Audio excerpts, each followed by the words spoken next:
one day oceanographer.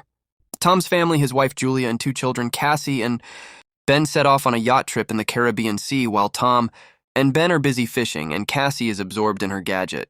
Julia goes for a swim. Suddenly, something unsettles her.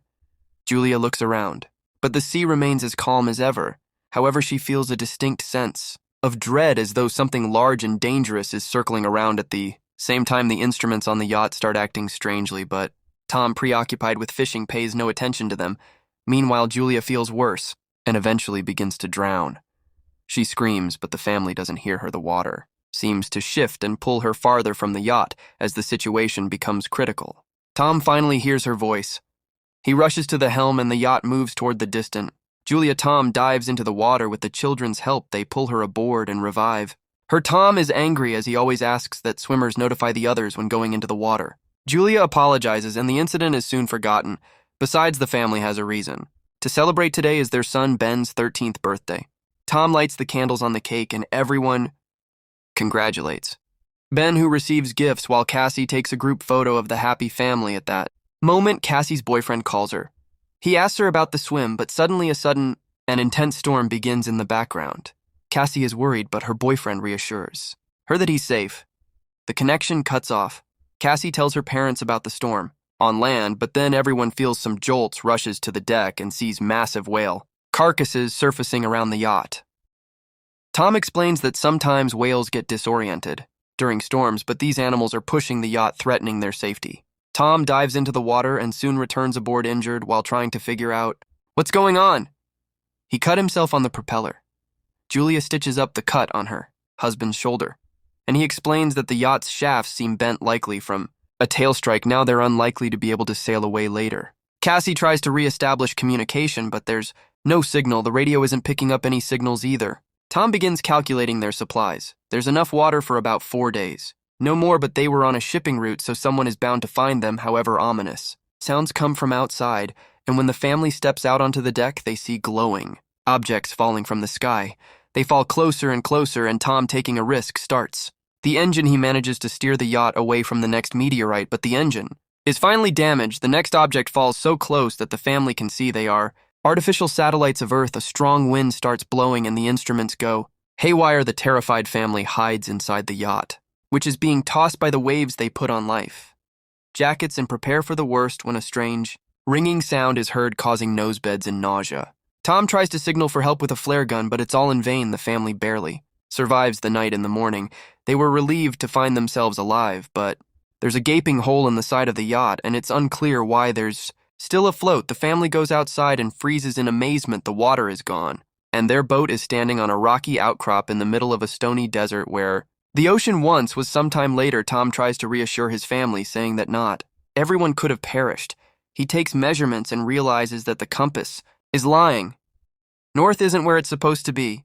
This means the Earth's poles have shifted. Such a thing has happened on Earth before, but a long time ago. It turns out that the sea has retreated to where the land used to be, and most likely, humanity has perished. Cassie can't bear this revelation and runs to the cabin, asking to be left alone. Julia goes to inventory the remaining supplies while Ben releases a bunch of colorful balloons into the sky, hoping survivors will come to their aid. Meanwhile, Tom turns on the radio, sending out distress signals. Unexpectedly, he hears a response. It's from Nato, the captain of a small submersible. They were deep underwater when the catastrophe happened, and that's why they survived. However, all communication systems have failed, and expecting help is futile. According to his calculations, the sea will return in about a week, and it will be harsh. So the man advises them to find higher ground and stay there. Julia orders the children to pack their things. Tom directly asks the captain if he can save their children. Nudo explains that the submersible is very small. Unfortunately, Naruto's partner died, and he can only take one person. After some persuasion, Tom convinces Nayo to take both children, and he provides his coordinates. Tom charts a course on the nautical map and promises to reach the location in a couple of days. The next morning, the family is almost ready to embark on their journey. Tom steps onto the deck and suddenly sees a man with a dog approaching. He walks toward him and greets him, but notices that the man is injured. He offers the traveler some water. The man drinks it and then suddenly punches Tom in the face, which Julia sees. She rushes to her husband as the traveler plunges a makeshift spee into Tom's chest. The dog keeps Julia at bay, though. She freezes in horror herself, realizing there's no saving her. husband. She runs to the yacht. The man pursues her, injuring her arm nevertheless. Julia climbs onto the deck, and the children, hearing her screams, run to her aid together. They barricade the doors to the cabin. After that, Julia hides Cassie and Ben in a locker, giving her daughter the flare gun and instructing her to shoot only as a last resort. Meanwhile, the killer tries to break down the doors and eventually succeeds. Julia hides in the back bathroom, patching up her wound, entering the intruder. Heads straight to the galley and grabs some food. It's clear that he's very hungry, holding a can of food. The man begins searching the yacht while Julia arms herself with a kitchen knife. He enters the cabin, but the woman jumps overboard, hiding beneath the yacht. The killer peers through the hole but doesn't see her. However, the dog attacks Julia, forcing her to kill it. The man hears the yelp, goes outside, and finds the dog's body. Meanwhile, Julia climbs back onto the yacht through the porthole on the opposite side. She falls straight into the killer's hands. He beats her, throws her onto a couch, and grabs her throat, intending to strangle her. Cassie witnesses all this and realizes it's the last resort. She opens the locker and fires at the man. The shot throws him to the side, but the flare sets the yacht on fire. Julia orders the children to flee while she sneaks into the galley. The killer, only injured, tries to attack again. Julia kicks him away, grabs the packed bags, and jumps overboard, where Ben finds his father's body. Cassie runs to the corpse and sobs over it. Julia kisses her deceased husband, but seeing the killer leap from the burning yacht, she takes the children and leaves. The boat explodes behind them. The family runs across the stony desert and soon takes shelter in a rocky canyon where a stream flows. However, the water is salty and undrinkable. Cassie shares a small amount of water with her brother, but he refuses to drink. The boy feels guilty, believing the killer came because he saw the balloons. Cassie also voices this thought, but Julia orders her to stop and defends her son, explaining that he didn't mean any harm. She tells the children to gather themselves as a long journey awaits, and then she spots the killer again, still relentlessly following their trail. The family hurries onward that evening. Ben finds the carcass of a hammerhead shark and tries to butcher it, but Julia sees the pursuer and orders the children to run. They soon come across a field of once flooded, toxic waste barrels, but Julia urges the children forward despite the threat of contamination, knowing the killer is still on their heels. The family walks along the former ocean floor, weaving through piles of plastic and other trash dumped by humans. Soon Julia notices that Ben is severely dehydrated and gives him the last drops of water. Cassie has a breakdown, convinced that they have no chance of survival, but Julia commands them to keep moving. Eventually, they find the fuselage of a plane that crashed into the sea long ago and crawl inside to rest. Julia examines the last photo of their family and recounts the story of her first meeting with Tom, which happened at her hospital, where Tom was brought with decompression sickness after a failed dive. The children weep, remembering their father and saying their final goodbyes to him at night.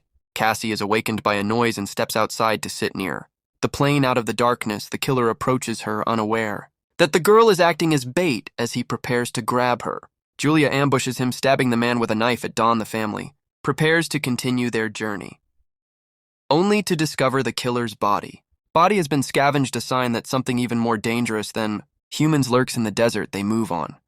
Julia consults the map when Ben suddenly rushes ahead. His mother yells for him to stop, but the boy sprints toward a salty puddle and manages to drink a few gulps.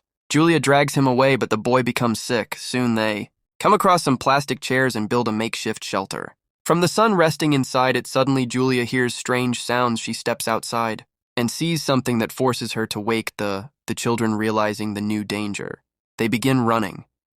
Soon they spot a large ship in the distance, surrounded by crashed containers.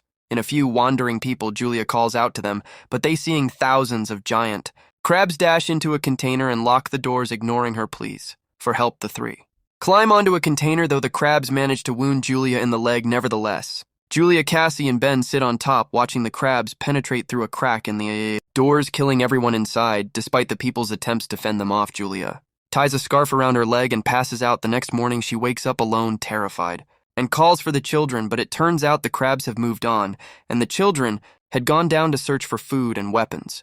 Julia cauterizes her wound while Ben examines the found weapons. Searching through the containers, they find a small amount of food and water in the pocket of one of the deceased. Julia finds a radio and contacts NATO. He responds, explaining that he was also attacked by deep-sea arthropods based on his observations. The sea will return soon, which is why the creatures have emerged. Julia begs him to save her children, but she's unsure where to go because she's lost the map. Into fires a flare. Ben sees the direction and the family rushes toward it.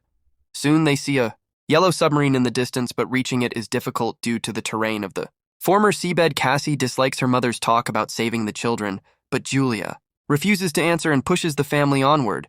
They are forced to pass through a canyon, contaminated with toxic waste. At one point, they are caught in a rock slide, and Julia becomes separated from the children. She orders them to continue, and when Cassie refuses, Julia pleads with her to save her brother Cassie, and Ben make it out of the canyon and reach the submarine, but inside there's no one. Suddenly, Nato, badly wounded, emerges. From behind the boat, he admits that he has no chance of surviving and orders them to climb aboard, but Cassie goes back for her mother, who is fending off the emerging crabs. Her bullets nearly depleted, Cassie climbs the rock barrier and extends her hand to her mother. They manage to reach the submarine just as the crabs overrun into who dies in their claws. The family climbs aboard, and just then an ocean wave crests over the horizon. The water lifts the submarine and drags it across the rocks, and as Julia watches, everything that happened over the past few days flash before her eyes. She passes out. When she awakens, she finds the vessel at a standstill. Julia opens the hatch, and the family emerges to find themselves in a ruined city carried there by the wave. Despite a great concept, the film failed to make an impact, largely due to the many mistakes made by its creators.